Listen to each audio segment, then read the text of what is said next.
الحمد للہ رب العالمین، الصلاۃ والسلام علی خاتم النبیین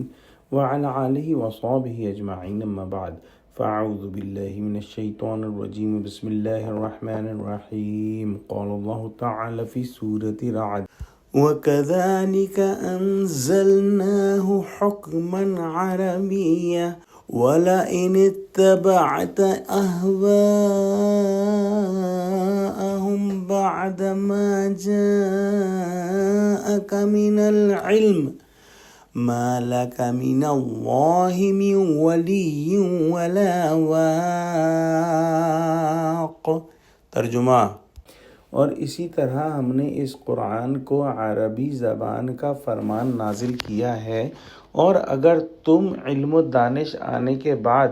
ان لوگوں کی خواہشوں کے پیچھے چلو گے تو خدا کے سامنے کوئی نہ تمہارا مددگار ہوگا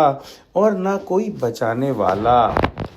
یعنی جیسے پیشتر دوسری کتابیں اتاری گئی ہیں، اس وقت یہ قرآن اتارا گیا ہے جو عظیم الشان معارف اور حکم پر مشتمل ہے اور حق و باطل کا آخری فیصلہ کرنے والا ہے۔ اور پھر جس طرح ہر پیغمبر کو اسی زبان میں کتاب دی گئی جو اس کی قومی زبان تھی، ایسے اے نبی محمد صلی اللہ علیہ وآلہ وسلم، آپ کو بھی یہ قرآن عربی زبان کے اندر عطا کیا گیا ہے، اور بلا شبہ قرآن جیسی معجز اور جامع کتاب ایسی ہی زبان میں نازل ہونی چاہیے تھی جو کہ نہایت بلیغ، وسیع، جامع، منضبط، واضح، پرمغز اور پرشوکت ہو، اور عربی زبان کے اندر یہ تمام خصوصیات بتمام و کمال موجود ہیں۔ پھر اس آیت مبارکہ کے اندر مسلمانوں کو ہدایات ہیں، اور مسلمانوں کو ہدایات جو ہیں وہ آپ صلی اللہ علیہ وآلہ وسلم کو مخاطب کر کے دی گئی ہیں کہ آپ جو ہیں وہ کسی کے انکار اور ناخوشی کی ذرہ برابر فکر نہ کریں۔ اللہ سبحانہ وتعالی نے علم جو آپ کو دیا ہے اس کی پیروی کرتے رہیں، اور اگر بالفرض آپ ان لوگوں کی خواہشات کی طرف جھک گئے تو اللہ کے وبال سے آپ کو کون بچا سکتا ہے۔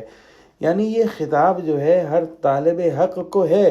اور اگر حضور صلی اللہ علیہ وسلم مخاطب ہیں تو آپ کو سامنے رکھ کر دوسروں کو سنانا مقصود ہے۔ اور اس پیرائے کے اندر بہت ساری آیتیں نازل ہوئی ہیں کہ بظاہر آپ صلی اللہ علیہ وسلم کو خطاب ہے، لیکن حقیقتاً روح سخن تمام مسلمانوں کی طرف ہے۔ دعا کرتے ہیں کہ اللہ سبحانہ وتعالی ہم کو قرآن کا فہم عطا فرما، ہم کو سچوں سے جوڑے، ہم کو صراط مستقیم پر قائم فرما دے، اللہ مسلمانوں کو متحد کر دے، آمین۔ وآخر دعوانا الحمد للہ رب العالمین۔ السلام علیکم ورحمۃ اللہ وبرکاتہ۔